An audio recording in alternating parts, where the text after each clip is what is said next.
சே எப்பா யமதர்ம கணக்கு எப்பா சட்டப்பேரவையில் உட்கார்ந்த கணக்கில் டெல்லி வரைக்கும் கணக்கு எடுத்துட்டேன். அமைச்சராக இருக்கிற முதலமைச்சருக்கு பூராமே கொல்லி வச்சுட்டேன்ப்பா. சரிதானப்பா? சந்தோஷம்ப்பா. அடுத்து பிரதமருக்கு கொல்லி வச்சாச்சு. கொல்லி வச்சுட்டேன். அந்த சக்கரத்தில் உட்காந்துருக்கான்ல, சக்கரத்தில் இவன் தூக்கி ஆட்டிட்டு கையை ரெண்டு தூக்கிட்டு போகிற கண்டார வலிமை அரசியல்வாதி அப்படியே மடிவா செதறும். அது எந்த டைம் நீங்கள் போட்டிருப்ப அந்த டைம் செதறும். எப்பா எல்லா கணக்கும் நாங்கள் விட்டுருவோம், எல்லா கணக்கும் நாங்கள் அந்த வேலையை முடிச்சிருவோம். அடிக்கிறது யார்?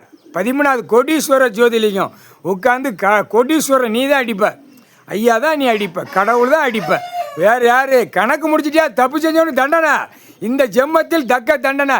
நீதிமன்றம் கோர்ட்லேயும் கொல்லி வச்சாச்சப்பா. கொல்லி வைக்கலன்னா பெரிய சிக்கல். கொல்லி வச்சாச்சு. தலை வாசலில் கொல்லி, உள்ள ஆடுதானா, விரிச்சு போட்டு ஆடுதானா, தப்பு செஞ்சவன் தண்டனை வாங்காமல் அதில் கொல்லி. பேனா எழுத்தில் கொல்லி, பேனா எழுத்து அப்போ எழுத்து வந்து கொல்லி கணக்கு தான் மாறும். அது ஆட்டா முடிக்க இப்போ இன்று நாள்லேருந்து நீதிபதி கோட்டார் ஆணி பண்ண எழுத்தில் கொல்லி வைக்கிற கணக்கு மாறும். அதான் மாறி போய் அவ்வளோதானே.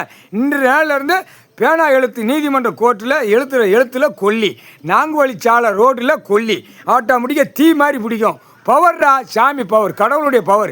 முட்டா பேல ஆட்டத்தில் ஏடா இருக்கியா கண்டார வலிமான தூக்கி போட்டு மிதிக்க வேண்டிய நேரம் வந்துருச்சு. பேனாவில் கொல்லி எல்லாம் வச்சாச்சுப்பா. சந்தோஷமா. நாங்கொழிச்சால கொல்லி எப்பா 4 சதுரங்கத்தில் கொல்லி வைக்கிறதுல ஒரு இடம் கொல்லி ஓடி இருக்குது, இன்னும் 3 இடத்துல கொல்லி ஓடணும். அப்போ உலக நாட்டுக்கு கொல்லி கணக்கு முடிஞ்சு முக்கால் சத்தியம்ப்பா.